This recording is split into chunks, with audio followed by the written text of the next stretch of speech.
China didn't just build delivery drones. It built a sky-based logistics system that lifts heavy cargo, skips roads, avoids landing, and already works in real cities, mountains, islands, and emergencies. China's drone story did not start with filming videos or dropping small food boxes. It started with a simple problem that almost every country faces. Moving heavy things is slow, costly, and risky when roads are bad, mountains are high, or people are in danger. China decided not to fix the road. It decided to remove the road from the equation.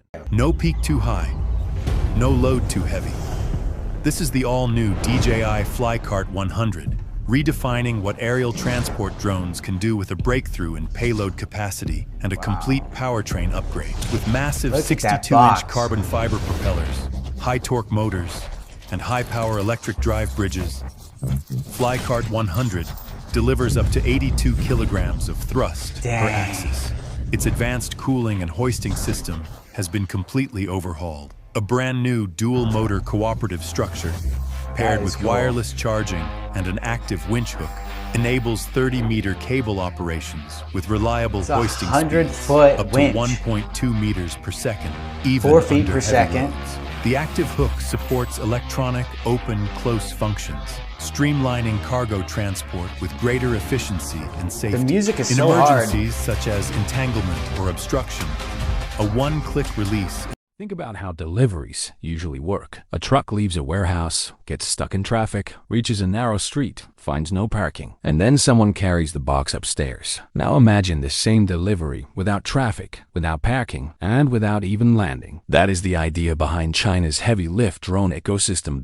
At the center of this system is a new class of drones designed not to fly for beauty, but to work like machines. One of the clearest examples is DJI's heavy lift delivery drone, built to carry around 80 to 100 kilograms. That is not a pizza or a medicine box. That is construction equipment, emergency supplies, power tools, or food for an entire village. What makes this drone different is not only how much it can carry, but how it delivers. Instead of landing, it hovers above the target point and lowers the cargo using a winch. This matters more than it sounds. Landing requires flat ground, space, safety checks, and time. A winch only needs air above the location. The drone stays stable, lowers the load, releases it, and leaves. No dust, no crowd, no landing pad. This single choice changes everything. Mountains no longer block supply routes. Dense cities no longer need drone ports on rooftops. Disaster zones no longer need cleared ground. The sky becomes a moving conveyor belt. If you have ever lived in a crowded city, you already understand the value of this. When streets are full and buildings are tall, even walking the last 100 meters can take longer than driving the first 10 kilometers. China looked at this daily frustration and scaled it up to logistics, rescue, and infrastructure. The heavy lift drone is not working alone. It is part of a wider system where smaller drones,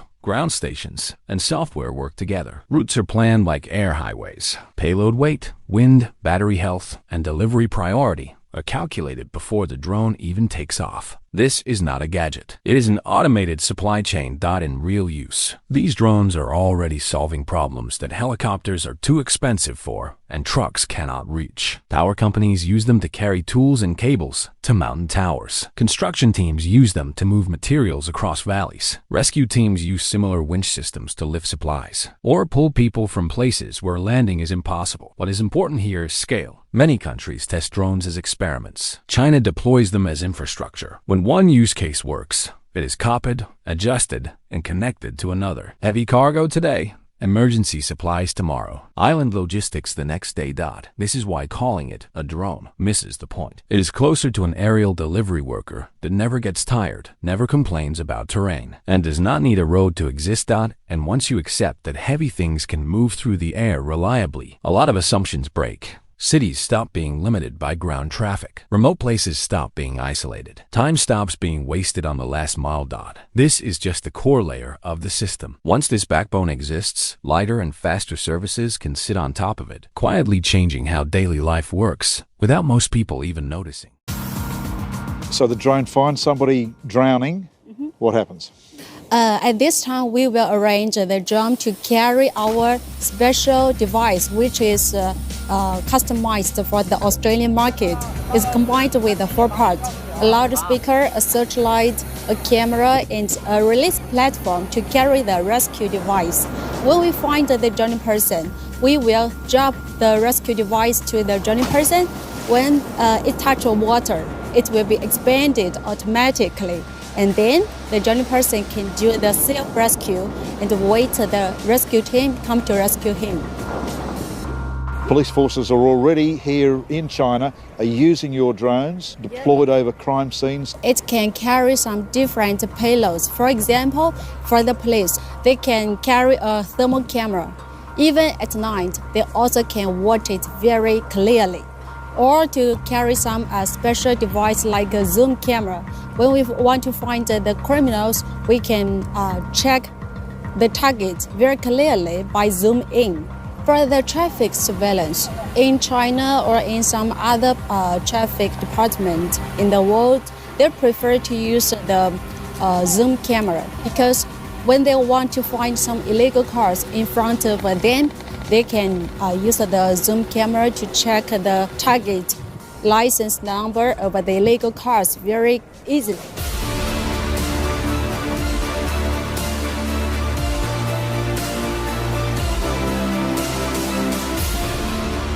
Tell us about the fire department, their usage with your drones. For fire department, they can, for example, they can carry some special device to check if there are some toxic gas or some explosive gas. So by this way, they can avoid the unnecessary sacrifice. Once the heavy lift backbone exists, the system naturally spreads into daily life. That is where lighter delivery drones come in, not as toys, but as extensions of the same logic. Food, medicine, documents, and small packages move through the same sky that already carries heavy cargo in dense Chinese cities. Meituan kiosks show how this works on the ground. Instead of a drone landing on a street or rooftop, it flies to a fixed air point above a kiosk, lowers the package, and leaves. The customer walks a few steps, opens the locker, and picks up the order. No delivery rider waiting outside. No traffic delay. No blocked sidewalks. If you live in a busy city, you already know the pain this removes. You order food that is already cooked, but it still takes time because the last mile is crowded, slow, and unpredictable. The drone removes that final mess. The delivery time becomes stable instead of hopeful. What makes this powerful is not speed alone, but reliability. A road delivery might be fast at night and slow at noon. A drone delivery follows the same air path every time. Wind and weather are calculated. Routes are fixed. The result is fewer surprises, which matters more to logistics than raw speed. The same winch idea from heavy drones quietly appears again here. Drones do not need to land in city centers. They hover, lower, release, and go. This keeps people safe and keeps operations smooth. The system is designed for cities where space is expensive and mistakes are costly. Now take this logic out of the city and into emergencies. Rescue drones using winches can lower food, water, radios, or medical kits into areas where people are trapped. Floods, landslides, earthquakes, and fires often destroy roads first. In those moments, ground vehicles are useless and helicopters are limited and expensive. Drones fill the gap. There are already cases where rescue teams use drones to send supplies before humans can reach the site. This saves time, and time saves lives. The important part is not the hero moment, but the preparation. The same drones used for logistics are trained, tested, and ready before disasters happen. Powerline and mountain logistics drones solve a quieter problem that most people never see. Power towers often sit on peaks, cliffs, or deep forest paths. Carrying equipment there takes hours or days. A drone can lift tools directly to the tower in minutes. Maintenance becomes faster, safer, and cheaper. If you think about it, this is similar to everyday life. You do not notice electricity until it fails. You do not notice logistics until it breaks. China focuses heavily on these invisible systems because fixing them improves everything else. Island and offshore. Supply drones push the idea even further. Boats depend on weather and schedules. Helicopters cost too much for routine supply. A drone flying straight over water, guided by GPS and monitored remotely, can deliver food, parts, or documents to places that were previously slow to serve. Once again, the pattern repeats. No landing needed, no human handoff, just air, cable, drop, and return. All of these use cases share the same DNA. The drone is not the star. The system is. Hardware, software, routes, ground stations, and rules are designed together. That is why the ecosystem grows quickly instead of breaking under pressure. At this point, it becomes clear that China is not asking whether drones can deliver things. That question is already answered. The real question is how much of daily logistics can be quietly moved into the sky without people even realizing when it happened. But how does this drone delivery system work? It is actually pretty straightforward, and it involves both human and automated work. Once the system receives an order, a person goes to the restaurant that is located in the same building from where the drone will take off later on. Then, picks up the order and takes it to the launch pad. He puts the food or drinks in a cardboard box and makes sure it is not too heavy for the drone to carry. Then, seals the box and gives it to another person that is in charge of dealing with the drone itself, who locks the box under the drone, and then the order is ready to be delivered.